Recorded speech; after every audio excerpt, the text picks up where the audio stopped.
Good morning, ladies and gentlemen of the media. Welcome to the post-cabinet brief, Thursday, February 2nd, 2017. The brief this morning will be given by the Minister of State, the Honorable Joseph Harmon. Mr. Harmon.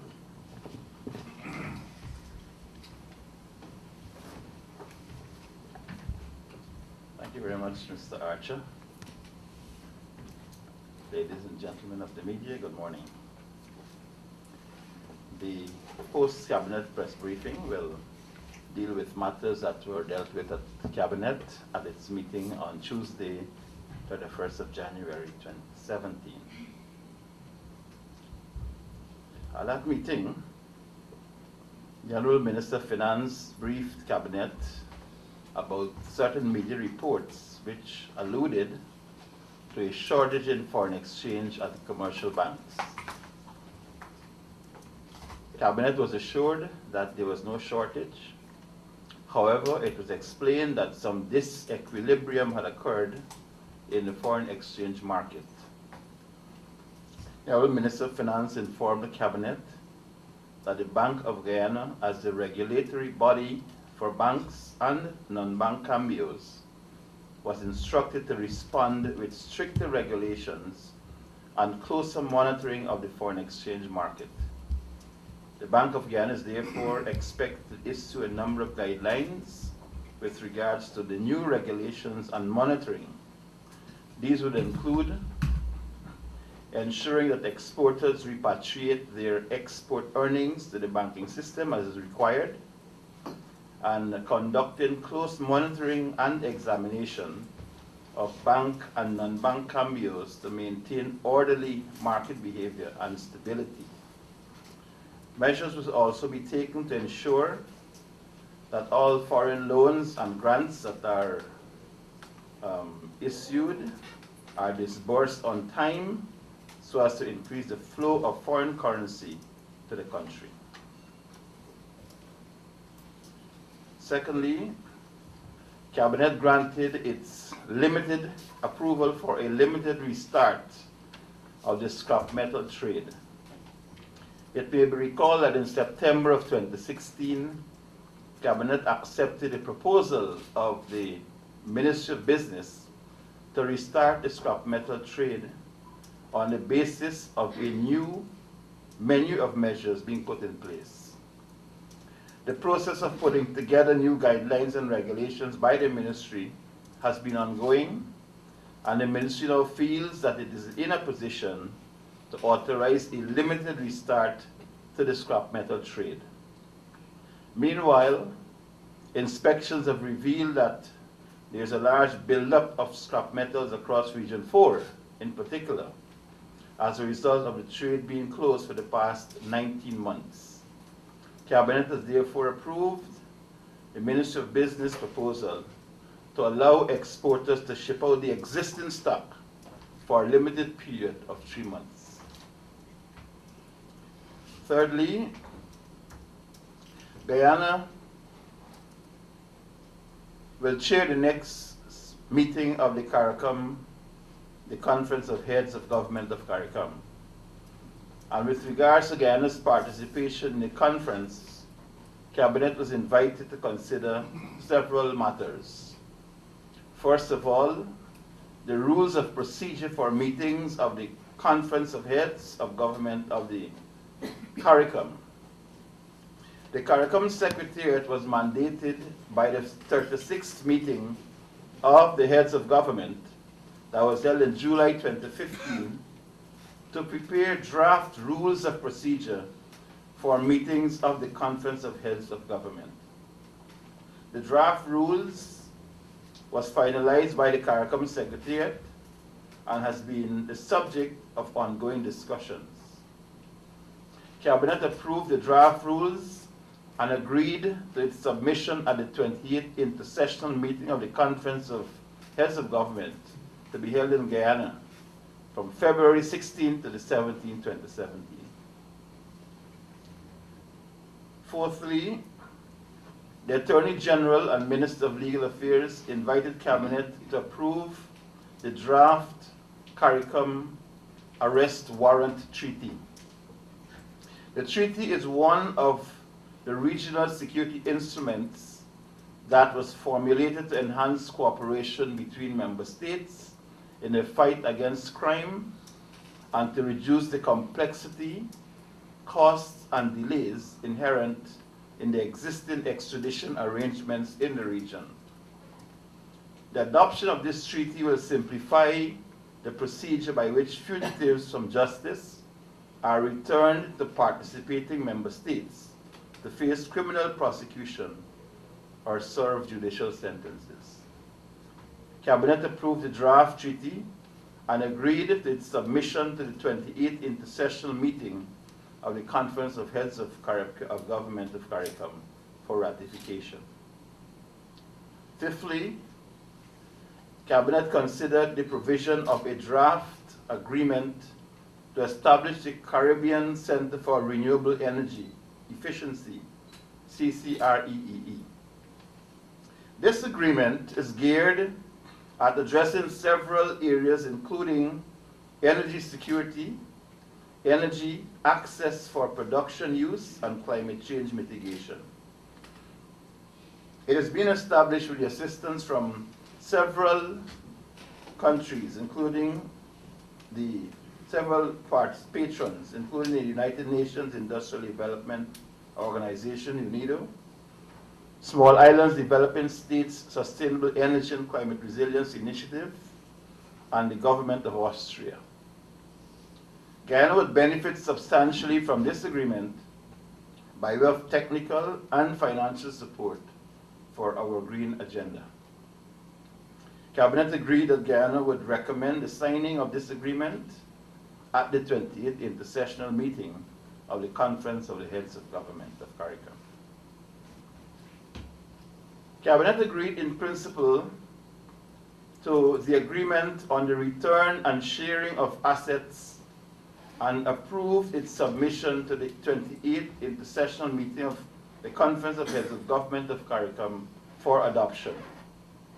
The crime and security strategy that was adopted at the 24th intersessional meeting of CARICOM heads held in Haiti in October 2013 included the utilization of asset recovery as a tool in the fight against organized crime.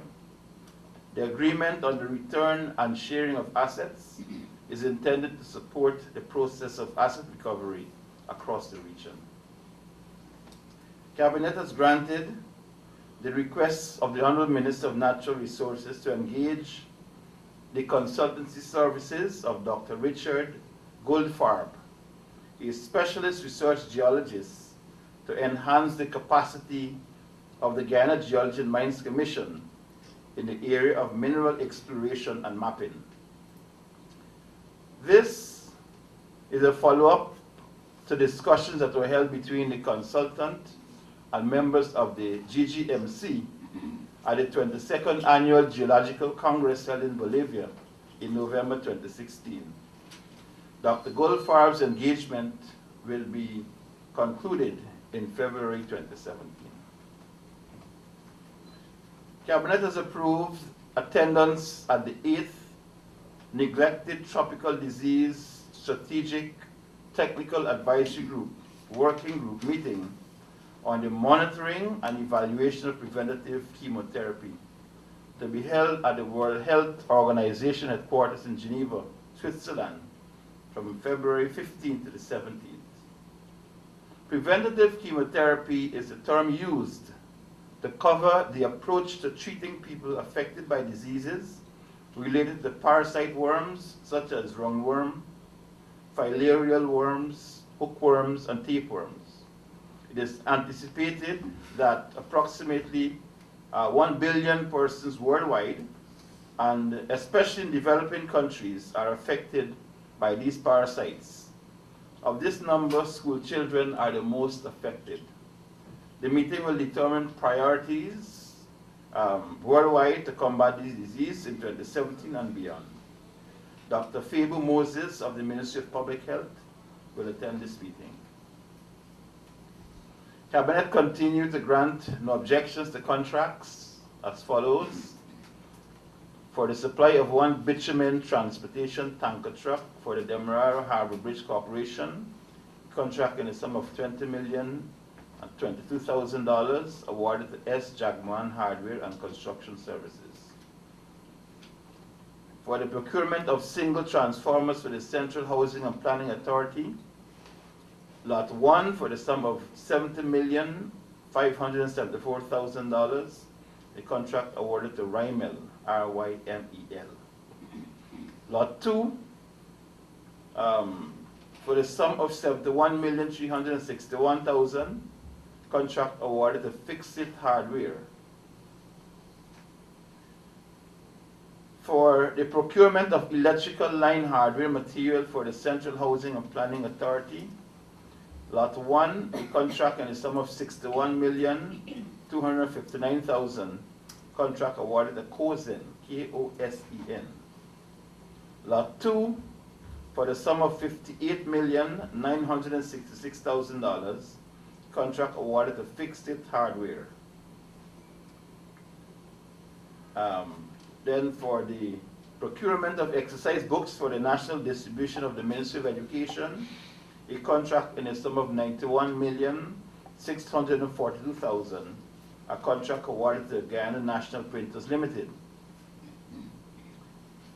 For a consultancy to conduct a facilities management study at the University of Guyana, a contract in the sum of $108,400 US, a contract awarded to Dr. Richard P. Piant. This project will strengthen the 4 sciences and technology facilities or faculties at the University of Guyana to better prepare graduates for jobs related to the green economy. Then for a consultancy service for the administration of the national grade 2, 4, and 6 assessments, the Ministry of Education has granted a contract in the sum of $125 million to the Caribbean Examination Council, CXC. And then finally, for a supply of aluminum sulfate for the Guyana Water Inc. in the sum of $488,250 United States dollars, a contract awarded to 3R Energy UK Limited. Ladies and gentlemen, those are the matters that were discussed at Cabinet at its meeting of the 31st of January 2017. I'm now prepared to take your questions.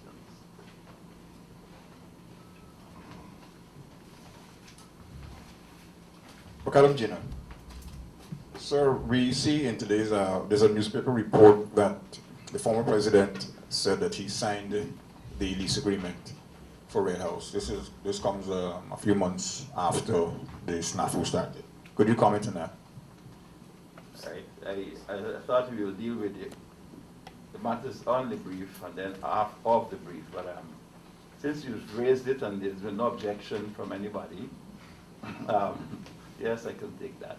It's unusual that after such a long time, the former president will actually come out to say that he did in fact sign the lease or sign an affidavit stating that. But the documents are no public record. And therefore, whether in fact he did sign it or he didn't sign it, it's in the public domain, it's for all to see. I wouldn't want to question the capacity of the former president to remember things, but certainly, if that was in fact so, then the public ought to have known about that many, many months ago, after it was raised in the National Assembly in 2015 in that budget debate. Sir Adam Harris, I would like to talk about the foreign exchange situation, sir. Central bank said no shortage, commercial banks said there was shortage. And then there was the belief that the commercial banks were actually siphoning foreign exchange to selected customers, clients, and perhaps overseas interests. How is central bank going to stop that now, when at that time it couldn't?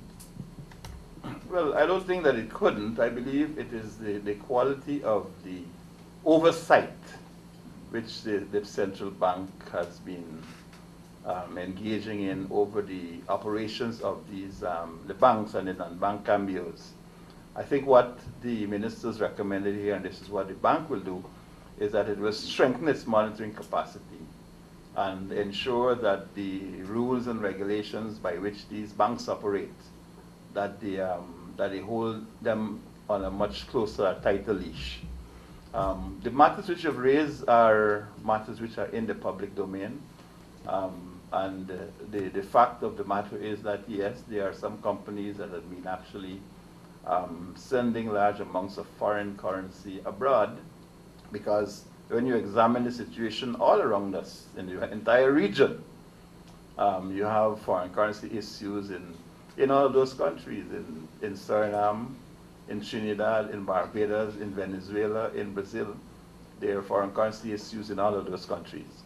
So to the extent to which persons find there's a soft spot where they can access it, then they will actually zero in on it. And this is what these measures by the Minister of Finance and the Bank of Guyana, that they are meant to tighten up on that. Gordon Mosley, News Source. Sir, with regards to the same banking issues in the foreign currency, could you say whether the finance minister would have informed cabinet of any move by the central bank to sanction a foreign company that's operating in Guyana with regards to that company not banking well over $100 million US? The matter was in fact raised, and the ministers indicated that along with the Bank of Guyana, that they will take the necessary steps to deal with that. It was in fact raised.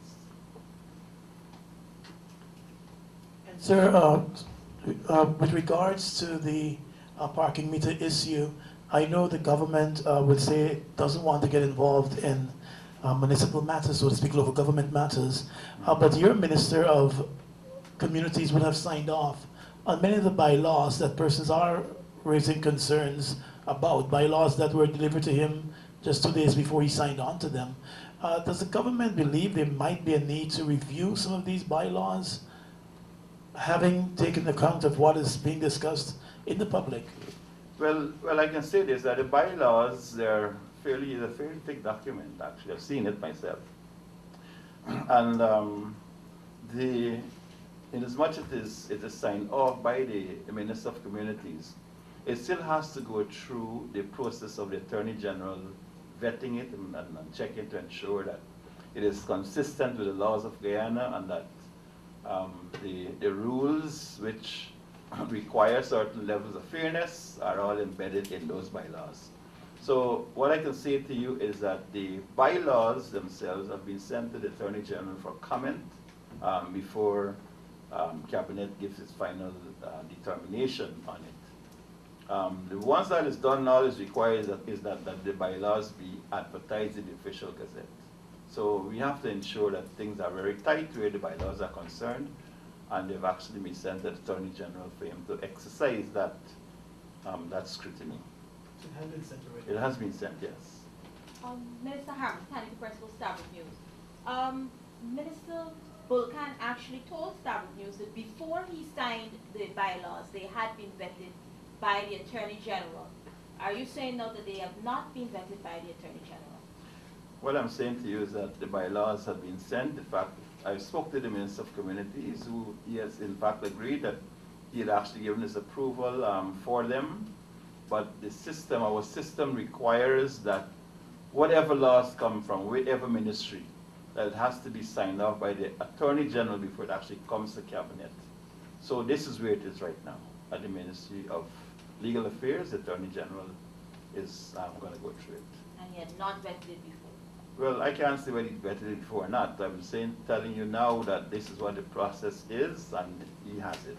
So whether he had vetted it before, he will actually state that in the report which he'll present to Cabinet. And if I may ask another question, the government has asked several public servants who had reached, or consultants who have reached the age of 80 to resign from the post based on the age and basically. So my question here is, there are also other public servants such as Minister Hamilton, former Prime Minister Hamilton Green, who is over 80 and has been and was appointed last year to the Central Housing and Planning Authority. Could you address that and say whether it is you believe that with Mr. Green holding that post and then Mr. Kennard, for example, being asked to let go of his post, there is a bit of a contradiction? Well, first let me say there's no contradiction. That the government at the end of 2016 did a review. In fact, we're in the process of doing a review of all the boards and commissions in this country. That the commissions and the boards which affect the life and the livelihood of Guyanese people in particular the Central Housing and Planning Authority, where that many house lots have to be given out, and the whole housing development, the whole housing trust is moving forward. That is an area which is of concern to the government, and the government has decided that they're going to take some steps with that is concerned, and therefore the board of the Central Housing and Planning Authority, the life has been brought an end, and there's going to be a new board appointed very shortly. That's one.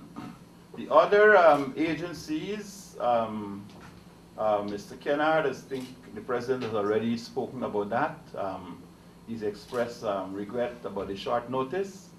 But we as a country, we have to sometimes recognize too that on the one hand we're saying we have to give younger people a chance, and at the same time we're saying when the people who are of a certain age that you shouldn't move them. We have to, as a nation, strike a balance where efficiency is concerned, where a person's age is concerned. We do not believe age is a deterrent in itself, in and of itself. But we do believe that the fact that we have so many younger persons who are there, competent as well to carry out these duties, that we believe they ought to be given a chance. We would recognize that these persons who are in those positions have actually been retired already from a previous profession, and that they've been engaged after that retirement. And in the case of Mr. Ken, I think he's been there for about 15 years or thereabouts. And there are other persons in the public sector who would be similarly affected, because it's important that that we create some upward mobility for other people in the system. So it is no disrespect or no disregard to the work that has been done by these persons, but we do believe that we have to also create upward mobility for persons who are in the system. If I may follow up, just for sake of clarity, you've noted that the CHNPA board was brought to an end at 2016. Are you saying that Mr. Green will not be returned to the board when it's reinstated? Because of the age and your desire for the younger persons to have upward mobility? Yes, I can give you that assurance now. Okay, thank you. Larry Kaitra News, and as you're talking about that, could you say the Chancellor is about to proceed on leave, retirement leave? Could you say where we are at with the choosing of a new Chancellor and the President and the Chief Justice too? And with regards to the Commission of Information, I understand that the President is looking at it. Could you say where we are at with that? Well, you're dealing with two matters. First of all, the question of the replacement for the Chancellor. I believe a mechanism had been put in place where persons who are desirous of fulfilling that position, that they make an application. So we have applications already from, I would think, at least 10 persons with the requisite qualification and experience. Thereafter, there will be we'll have a process of vetting these persons, and then they will be, of course, subjected to interviews. You'll see how a justice of the U.S. Supreme Court is interviewed. He has to go through a process. We're trying to put in place some processes like that that are transparent, that would allow for the person who actually gets into that position to be enjoying the confidence not only of the administration, but of the Guyanese people at large. Now, the Commissioner of Information, the matter has been sent to His Excellency. It was engaging the attention of the Prime Minister for some time, to whom the constitutional entities report, and who is responsible also for the laying of these reports in the National Assembly. The concerns which had been raised by the Prime Minister was that the Commissioner had not presented reports for a number of years, and that the request from the Prime Minister to the Commissioner of Insurance was met by some words that were, a letter which contained some language that I had a difficulty myself reading.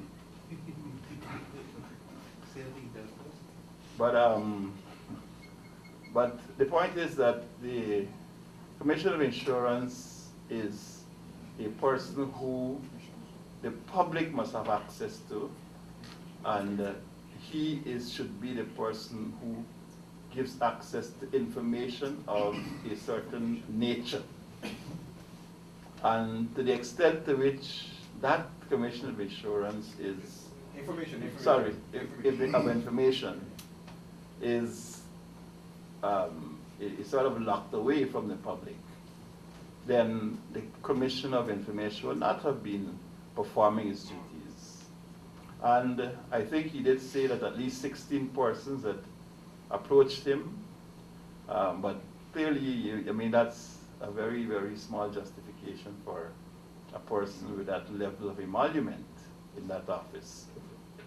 Furthermore, I think I don't want to say much more about this because I am the subject of legal proceedings filed by the Commissioner of Insurance, seeking Commissioner of Information. Commissioner of Information, seeking certain damages and so on for her accommodation and what's not. But I will answer that matter in court. But of course, the question of the tenure of the Commissioner of Information is one which is engaging the attention of His Excellency the President. Mr. Harmon, Eugene, John 67. You spoke about regulations for bank and non-bank gambles, but in a tight forex situation, you haven't said anything at all about the tens of people who've been buying currency around the Market Square, America Street, New Amsterdam. Is there any measure in place to these folks? Well, I think those are, in my view, those are matters for law enforcement. They are, in fact, not authorized. They have no license to do things like that. Those are basically people who are trading without a license. And it's really a matter of law enforcement. So I don't know that the banking system can actually create rules for persons who are outside of that system. Persons who are outside of that system are to be dealt with, in my view, by the law enforcement agencies to make sure either they conform to what the law is or face the penalties for not doing so.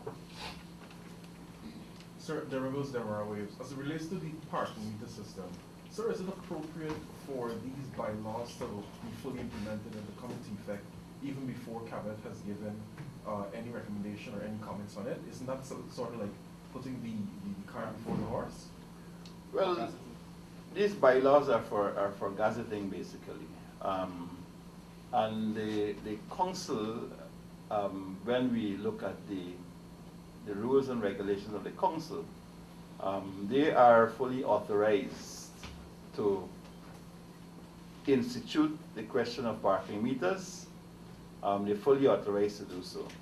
These bylaws, I believe, will speak to certain categories of exemptions and so on.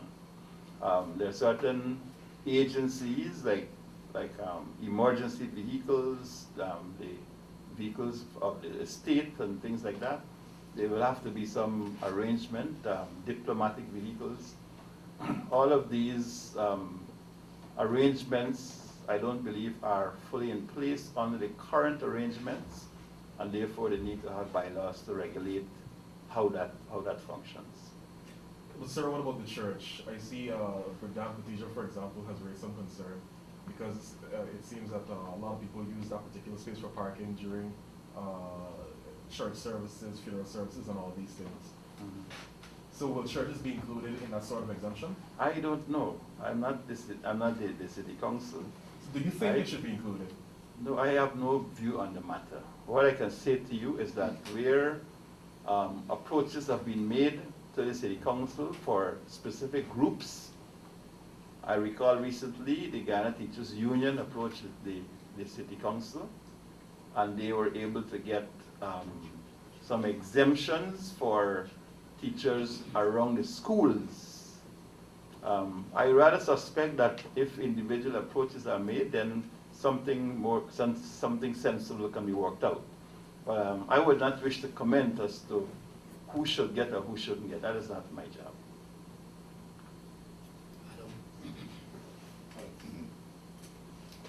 Quickly, sir, on the issue of the sharing and return of assets. I suspect you're talking about drug dealers moving money across the region and probably setting up assets in other countries. Is there a mechanism in place to track the assets that a particular criminal in one country would have established in another country if he's arrested there? Yes, these are, as I said, these are matters that are engaging the crime and security mechanism in the region. There are persons against whom in one country you have orders for forfeiture made, and the person has gone into another country and they have huge amounts of assets there. It's now will be easier for one state to actually move against the assets of that person in another state. You recall during the World Cup, Cricket World Cup, there were some measures that were put in place to easily facilitate movement and for security personnel to be moving throughout the region. That was, I think they call it a sunset legislation. But a number of the features which existed at that time and that were part of that arrangement, I think in the CARICOM region now they're looking at making some of those things into firm law so that the states in the region can have access without a long process of going through extradition proceedings and all of that. It's easing up the way in which the law enforcement agencies are able to function in the region. Mr. Harmon, sir. Could you say whether or not the administration is seeking to strengthen its immigration policy and how it handles with cases of deportations? I think there was a recent case where one man was ordered deported for overstaying his time. He was sent out in the morning and he came back the evening, 2 different shifts at the airport.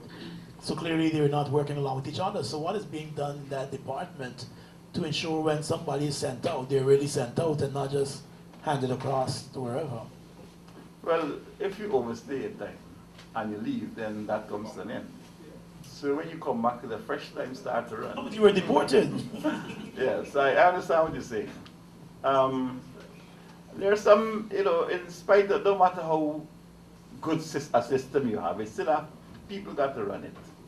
And sometimes you have aberrations that take place because of the peculiarities of the immigration officer. You yourself would know, sometimes you go to the embassy for a visa, you go to one officer, he turns you down. Another month you go back, and so on, you go to another officer, you get through. And so sometimes these things happen at ports of entry and in particular immigration offices. But what I can say to you is that yes, we are in fact tightening up on our immigration procedures or immigration processes at our airports. Internally, we are trying to make things easier for Guyanese to be able to travel. So, for example, you have heard that we are taking the distribution of passports and so on into the regions so that people have access to passports easier. And insofar as our immigration of ports are concerned, certainly we have to tighten up on that because we are part of a global economy, and we have to be very careful these days in checking persons who are coming, who are seeking access to Guyana. Not only for business, for tourism, as the case might be, but there are also security concerns which we must pay attention to. You'll see in yesterday's paper, the Minister of National Security in Trinidad announced that there were over 100 known terrorists with ISIS links in Trinidad and Tobago.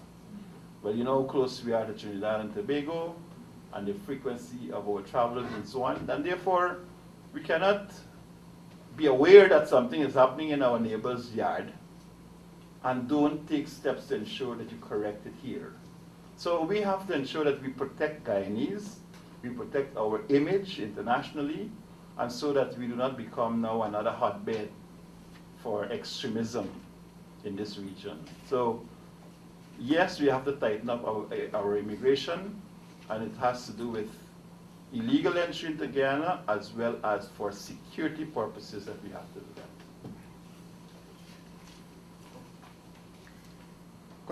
Continuing in the same vein, Minister, if I don't know if you can confirm or deny whether we will have a similar issue here with people leaving to go to Syria or the Middle East to join ISIS.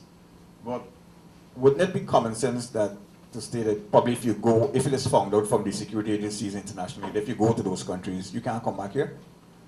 Well, there is no ban as such. We haven't established a travel ban on anybody traveling anywhere. But you have to establish a little bit more than just travel to those countries. The security forces, I can guarantee you that they have in place mechanisms which will guide the state in the manner in which it does these work. So traveling to a country is not by itself a requirement for you to deal with that person differently. It is the activities in which you're engaged and that will raise a red flag. And I can say to you that the security forces are well on to these persons who travel like that once there's a red flag raised, and they basically do their investigations. The intention, of course, is to ensure that we provide safety for Guyanese and that we are not exposed to that level of extremism. Right? Sir, still on the issue of immigration, if you examine court stories relating to immigration offenses, it seems to be that a lot of people coming specifically from the Dominican Republic, Cuba, and these countries are gaining access to immigration stamps, convincing them that those stamps are legitimate. They've been paying money over to persons they identified, in some cases, as immigration officers. So, sir, is there any move to examine this reality in the immigration department? Is this a concern that you know about? Well, those matters which have arisen, they will engage the attention of the courts. But we will not put in place regimes, our immigration regime that is so restrictive that it prevents CARICOM personnel from accessing this country who have a legitimate right to come to Guyana. We will not target a person because he comes from Cuba or he comes from the Dominican Republic, he comes from Haiti. These are CARICOM countries, and the Treaty of Chaguaramas facilitates and allows for movement of persons across the region. Unless we have some prior information which identifies a person as a security risk or they're involved in something that's illegal, then of course our immigration officers will be required to take action. No, sir, the question was really whether the immigration officials themselves might be involved in this sort of racket. No, I cannot say that. I cannot say that. So do you think there's an investigation into that? No, I'm not aware of an investigation into that. Do you think there should be one? But what is the information that allows you to do that? Where is the information? What is the evidence to facilitate an investigation? You have to have the facts. Anyhow, thank you very much, ladies and gentlemen of the media.